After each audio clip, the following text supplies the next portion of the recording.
¿Qué tal? Es un gusto saludarlos nuevamente para que juntos continuemos estudiando esta colección que le hemos llamado Al que venciere.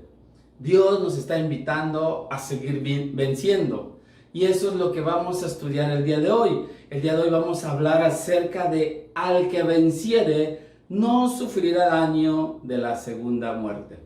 Pues bien, vámonos a nuestro pasaje básico en donde vamos a ver en el libro de Apocalipsis capítulo 2 versículo 11 que nos dice: el que tiene oído, oiga lo que el Espíritu dice a las iglesias. El que venciere no sufrirá daño de la segunda muerte. Recordando un poquito lo que hemos hablado en la ocasión anterior, dijimos que vencer no es otra cosa que salir ganador en una competencia o en una lucha. Es superar con éxito algún obstáculo, algún problema o dificultad, o simplemente es derrotar o rendir al enemigo o al adversario.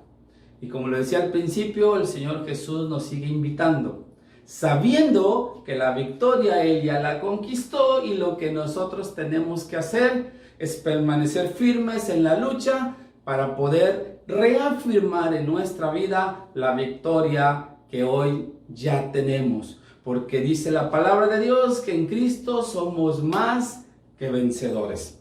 Pues bien, este pasaje en el que nos estamos basando es el final de una carta que el apóstol Juan le manda a las iglesias del Asia y en específico a la iglesia de Esmirna. Si nosotros vemos todo el contexto en Apocalipsis capítulo 2, versículo del 8 al 11, ahí vamos a encontrar la descripción de esa carta. Pero bien, el nombre de Esmirna significa mirra o amarga. Y eso es lo que nos denota el significado de esta palabra.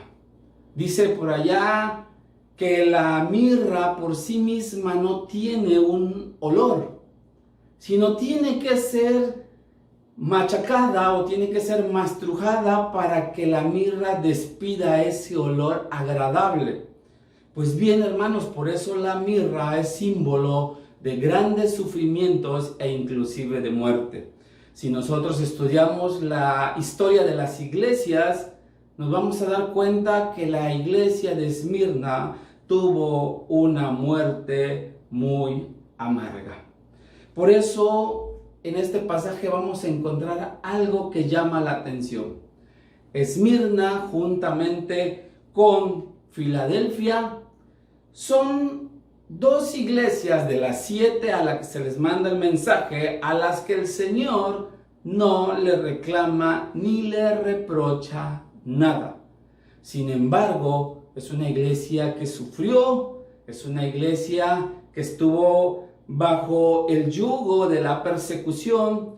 Sin embargo, Dios no le reclama y al contrario le invita a salir victorioso porque hay una gran promesa para ella. ¿Qué características vemos en el contexto de este pasaje? También, como lo vimos en la ocasión anterior, esta iglesia tiene ciertas características y el Señor Jesús comienza diciendo: yo conozco. Cuando Dios te dice yo conozco, está reafirmando su omnisciencia. Eso quiere decir que a Dios no se le escapa nada. No se le pierde de control nada, hermanos. Lo que usted está viviendo, lo que yo estoy viviendo, está dentro del control de Dios. No se preocupe. Si muchas veces hay gente que dice que a lo mejor Dios no la está mirando y no está viendo lo que está sufriendo, déjeme decirle que a Dios no se le pasa nada. Por eso a esta iglesia también le dice yo conozco. ¿Y qué conocía Jesús de esta iglesia? ¿Qué características tenía esta iglesia? Ella era una iglesia que tenía obras, o sea, que era una iglesia trabajadora. No era una iglesia floja, igual que hablábamos acerca de la de Éfeso. También esta le gustaba trabajar. Sin embargo, Dios conocía su tribulación, lo que estaban ellos viviendo y sufriendo los cristianos de esa iglesia. Pero ¿qué otra cosa vemos? Jesús le dice, yo conozco tu pobreza. Pero sin embargo les aclara y les dice, pero tú eres rico. ¿A qué se refería? La pobreza de esta iglesia, hermanos, de acuerdo a la historia, fue una iglesia que la mayoría de sus miembros perdió sus bienes. Económicamente era una iglesia pobre, porque el imperio romano, que era el que tenía el control y el que los tenía conquistados, había confiscado todos los bienes de la iglesia y de los miembros que declaraban ser parte de la iglesia, de tal modo que ellos padecían necesidad y tribulación. Pero sin embargo, Jesús le dice, pero a la vez dice, eres rico, porque era una iglesia rica espiritualmente. Era una iglesia que conocía las Escrituras, que su vida espiritual era bastante fuerte y bastante fiel. Por eso es que Jesús no le reclama nada. Era una iglesia rica espiritualmente, conocía la palabra, tenía oración, tenía servicio, tenía muchas cosas que le permitían ser una iglesia fuerte espiritual.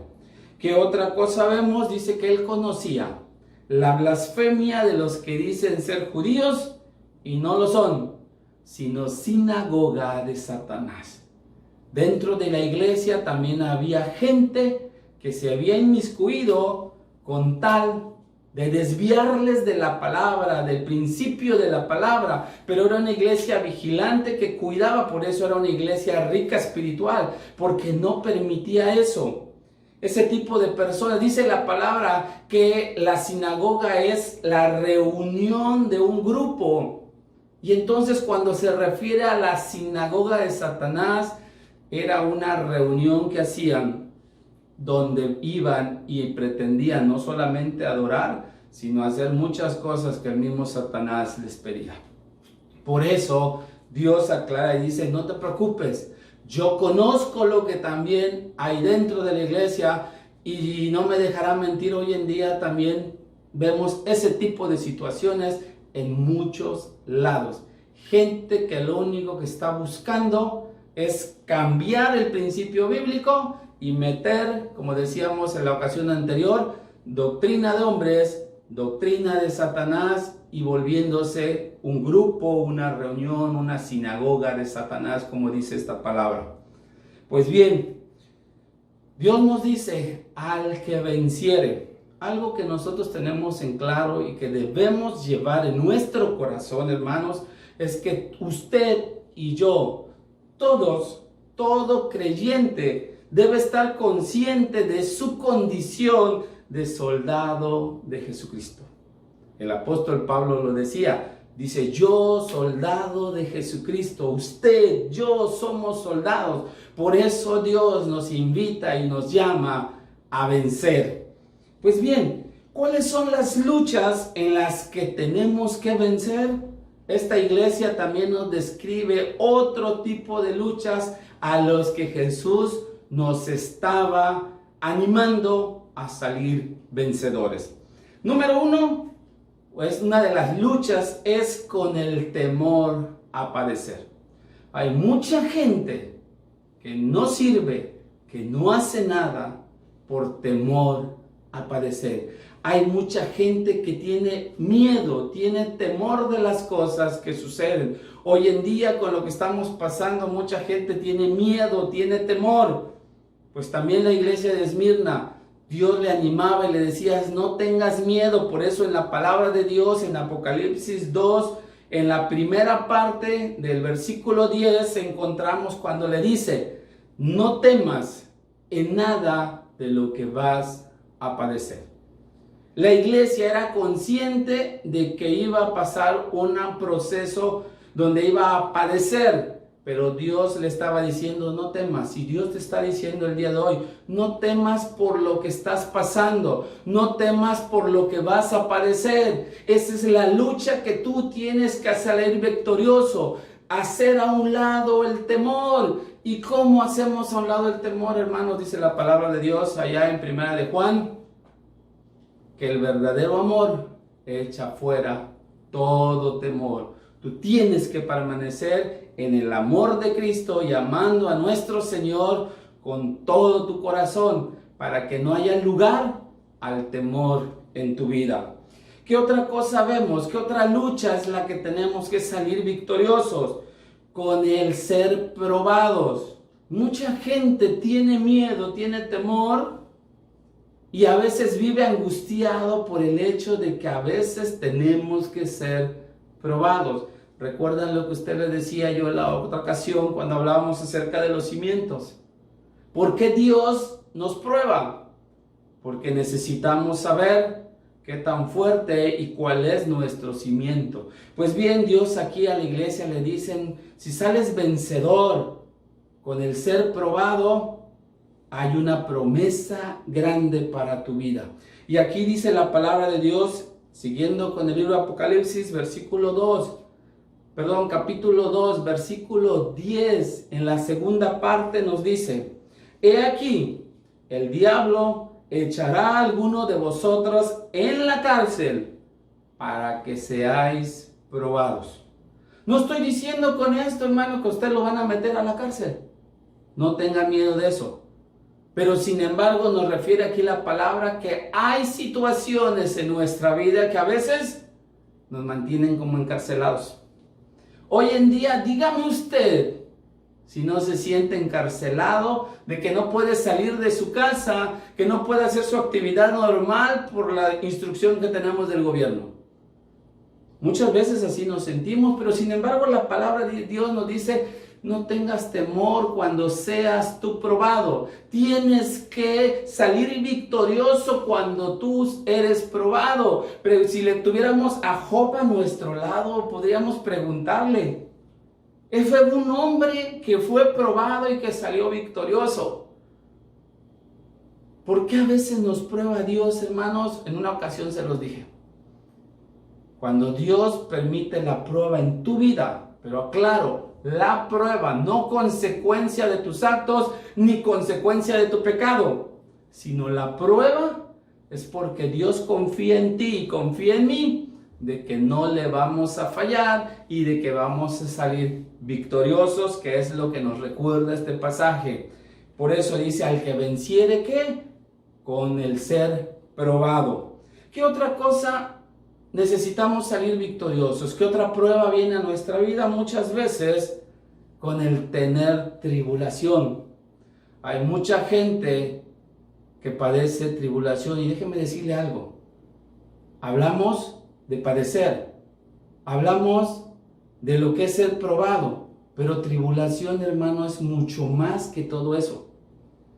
Porque a veces, como les decía en una ocasión, como que nos llueve sobre mojado o que ya no sentimos lo duro sino lo tupido. Pero muchas veces Dios permite esa tribulación porque Él sabe que podemos salir victoriosos. En la palabra, continuando con el pasaje Apocalipsis capítulo 2, versículo 10, en la tercera parte nos dice, y tendréis tribulación, dice, por 10 días. Aquí esta palabra y esta profecía se cumplió en la iglesia de Esmirna, en el tiempo en que se les dio. Nos narra la historia que durante 200 años la iglesia estuvo bajo una persecución y esos 200 años tuvo 10 periodos en los que la tribulación, en los que la persecución fue muy fuerte. Tanto así que se perdieron muchas vidas de cristianos que eran sacrificados por no renegar de su fe, por seguir firmes a su fe en Dios. Por eso nosotros vemos que a veces la tribulación, hermano, para muchos es una derrota.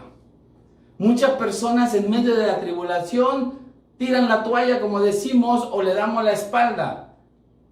Dígame usted, si no le pasó cuando usted recibió a Cristo en el corazón. A veces es lo que viene a nuestra vida, por eso mucha gente de repente regresa, porque dice, me iba mejor cuando yo no era cristiano. Pero lo único que Dios está permitiendo es la tribulación para que usted y yo aprendamos a depender de Dios, a tener esa fe y a tener esa certeza que Dios está con nosotros.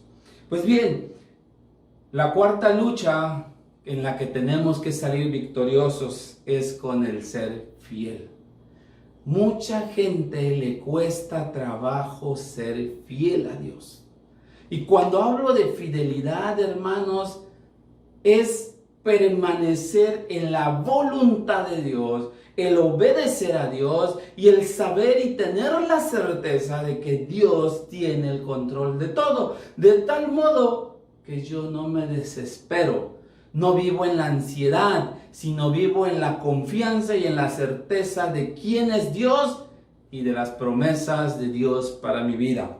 Por eso, continuando con el pasaje de Apocalipsis 2, versículo 10, en su última parte, la cuarta parte, dice: sé fiel hasta la muerte y yo te daré la corona de la vida. Sé fiel hasta la muerte. Y allá es donde mucha gente le cuesta trabajo ser fiel. Si muchas veces con la gente que nos rodea no somos fieles, imagínense con Dios que no lo vemos. Pero necesitamos nosotros ser fieles. ¿Por qué, hermanos? Déjenme decirle algo que a lo mejor nunca lo he escuchado, o a lo mejor sí lo he escuchado, pero no le ha prestado la debida atención. Muchas veces nos han predicado de que muchos son llamados y pocos los escogidos. Y muchas veces nos quedamos con el que, ¡ay, gloria a Dios!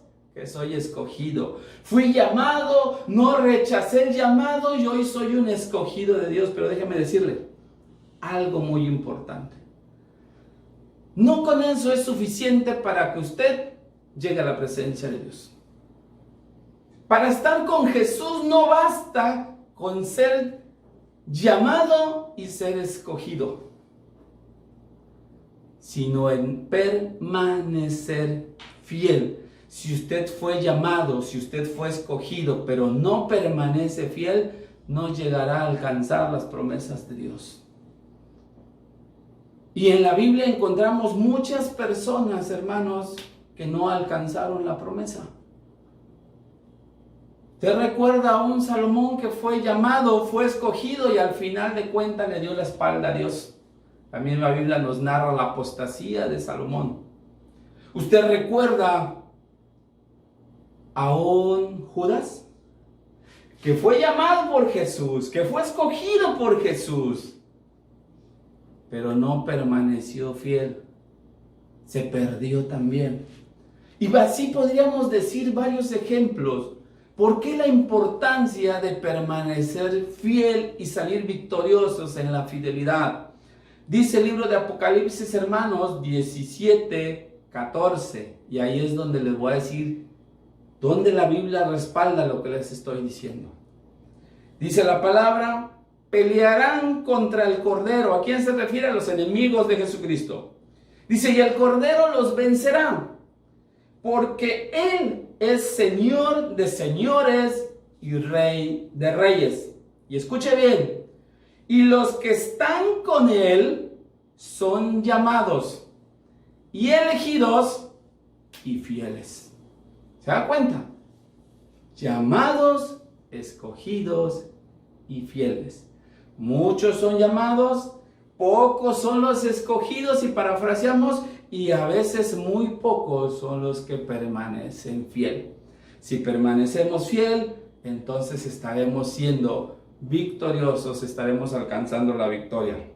Pero bien, ¿qué es la segunda muerte? Porque dice que al que venciere no le hará daño la segunda muerte. ¿Qué es la segunda muerte? Para irnos más rápido y ir directo como en la otra ocasión, la segunda muerte, hermanos, es el infierno. Así de sencillo, es el infierno. ¿Dónde lo vemos? Y aquí les vamos a ver un pasaje en el libro de Isaías, capítulo 30, versículo 33, dice: porque Tofet ya de tiempo está dispuesto y preparado para el rey, profundo y ancho, cuya pira es de fuego y mucha leña. El soplo de Jehová, dice, como torrente de azufre, lo enciende. Hermanos, Tofet significa el fuego que arde en la madera. Y este pasaje, este versículo, es una tipología del infierno. El infierno tiene la connotación de castigo o condenación eterna. De tal modo que el infierno está esperando para recibir a aquellos que dentro del plan de Dios y dentro de las obras que cada uno hace, llegarán a Él o no llegarán, de acuerdo a qué tan fieles hayamos sido delante de Dios. El versículo que les decía es una tipología del infierno, hermanos. Y en la Biblia podemos encontrar diferentes formas en que nos hablan del infierno. Nos habla de la venganza y confusión perpetua, el libro de Daniel. Nos habla de las tinieblas de afuera, el Evangelio de Mateo. Nos habla del horno de fuego. Nos habla del lugar del lloro y el crujir de dientes. Nos habla del fuego que no puede ser apagado. Nos habla del castigo del fuego eterno en el libro de Judas. Nos habla del lago de fuego y nos habla del lago que arde con fuego y azufre. Eso es lo que nos está dando la palabra de Dios acerca de las diferentes connotaciones del infierno. Pero dice la Biblia, al que venciere no sufrirá daño de la segunda muerte. ¿Qué promesa más grande? Que el infierno no tendrá potestad sobre nosotros. Pero necesitamos vencer, necesitamos ser victoriosos. Por eso la palabra de Dios dice en Apocalipsis 26, bienaventurado y santo el que tiene parte en la primera resurrección. La segunda muerte no tiene potestad sobre estos, sino que serán sacerdotes de Dios y de Cristo y reinarán con Él 1000 años. Déjenme decirles que todos, absolutamente todos, buenos y malos, gente que haya entregado su vida a Dios o no la haya entregado, todos vamos a resucitar un día. Simplemente que los que estuvimos fieles en Dios y en Cristo, vamos a resucitar primero. Y más adelante van a resucitar todos aquellos que no permanecieron fieles y que no vencieron la lucha. Entonces ellos son parte de la segunda muerte. Quiere decir que van a resucitar para su juicio y condenación, para posteriormente ser arrojados al lago de fuego y azufre. En otras palabras, al infierno. Por eso les decía, la segunda muerte tiene que ver con el infierno. Pero ¿quiénes sí sufrirán el daño de la segunda muerte? También la Biblia nos los aclara. Dice la palabra de Dios en Apocalipsis 21:8.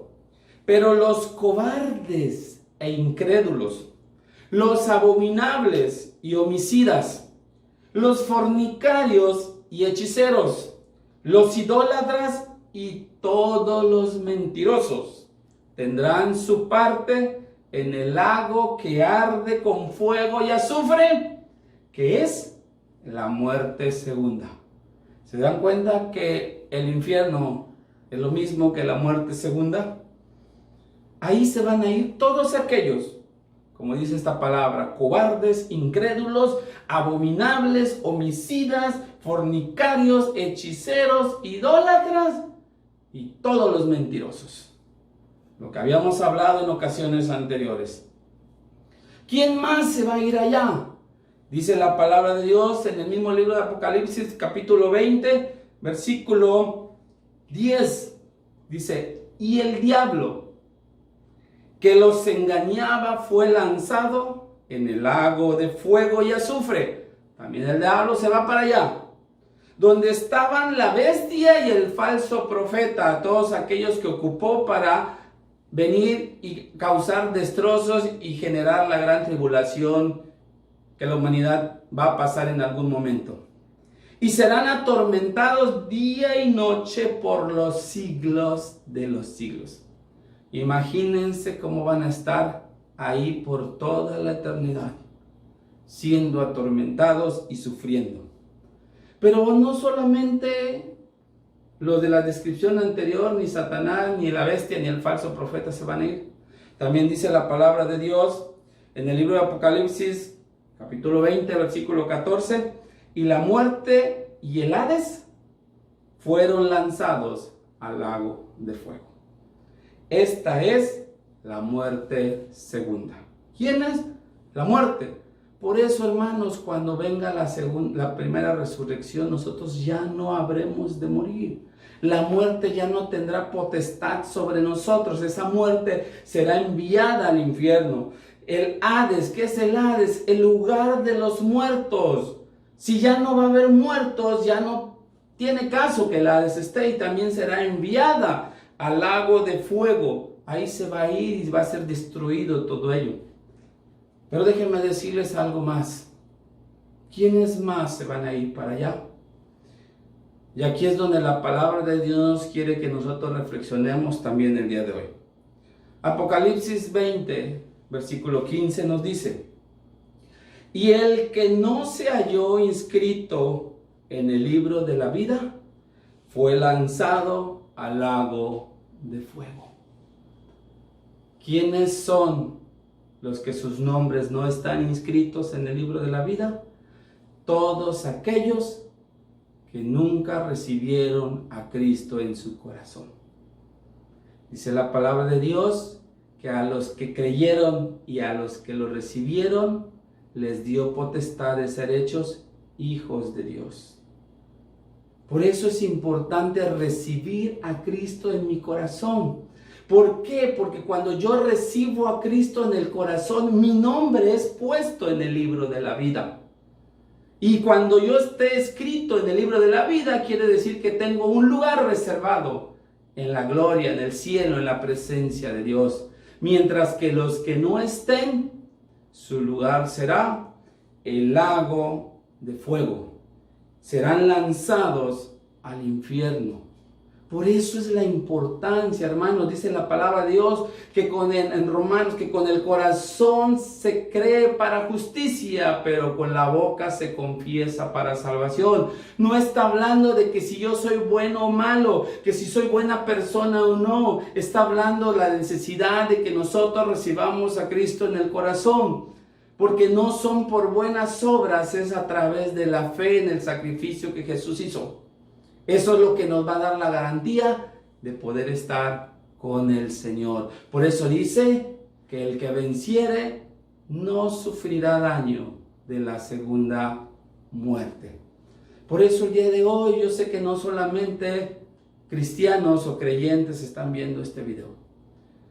Si alguno de los que está viendo el día de hoy reconoce que no ha recibido a Cristo en su corazón, yo te invito a que el día de hoy lo hagas.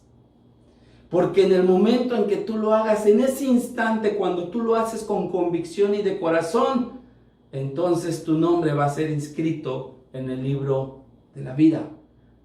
Y entonces ya la muerte, la segunda muerte, ya no va a tener autoridad ni potestad sobre tu vida. Yo te invito a que lo hagas, a que pongas tu mano en el corazón. Cierra tus ojos para que no te distraigas. Pero pon la mano en tu corazón como símbolo que le estás diciendo a Dios: aquí está mi vida. Y repite conmigo esta oración para que tú recibas a Cristo en tu corazón. Para que tú permitas que Cristo entre a tu vida. Y te invito a que lo hagamos. Cierra tus ojos y pon tu mano derecha, la mano de autoridad, en tu corazón y repite conmigo: Señor Jesús, reconozco que soy pecador y que necesito de tu perdón. Acepto que moriste por mí en la cruz. Me arrepiento de mis pecados y te suplico el perdón de ellos. Declaro que has resucitado, que eres el Hijo de Dios y que eres Dios mismo, vivo y verdadero. Te ruego que entres a mi corazón y a mi vida, que hagas de mí la persona que tú quieres que yo sea. Ahora confío en ti como mi Salvador y prometo seguirte y servirte como mi Señor. Gracias por salvarme. En tu nombre, Jesús. Amén. En este instante, si lo hiciste convencido y de todo corazón, déjame decirte que hoy eres un hijo de Dios. Eres una hija de Dios. A partir de hoy, ya no eres criatura, eres una hija y eres un hijo de Dios. ¿Qué más sucedió? todos, absolutamente todos tus pecados fueron perdonados. Dice la palabra de Dios que Él toma nuestros pecados, los arroja en el fondo del mar y nunca más se acordará de ellos. De tal modo que para Dios ya tus pecados que hiciste anteriormente ya no existen. Ya estás limpio de pecado. ¿Qué otra cosa sucede? Dice la Biblia que hay fiesta en los cielos cuando un pecador se arrepiente. Oye, por causa tuya hay una fiesta grande en los cielos entre los ángeles y Dios. ¿Por qué? Porque hubieron pecadores que entregaron su vida a Dios. ¿Y qué otra cosa? De lo que hablamos. A partir de hoy, tu nombre fue escrito en el libro de la vida. Hoy la potestad y la autoridad de la muerte segunda ya no tiene influencia sobre tu vida. En otras palabras, tú ya eres limpio, tú ya eres un escogido, eres un llamado, un escogido de Dios que nada más necesitas permanecer fiel. Porque hoy tienes un lugar en la presencia de Dios. Por eso, a partir de hoy, busca más de Dios. Platica con Dios, lee la palabra, escudriñala, profundiza para que tú conozcas todo lo hermoso y maravilloso que tiene Dios para tu vida. Que Dios te bendiga y nos vemos para la próxima.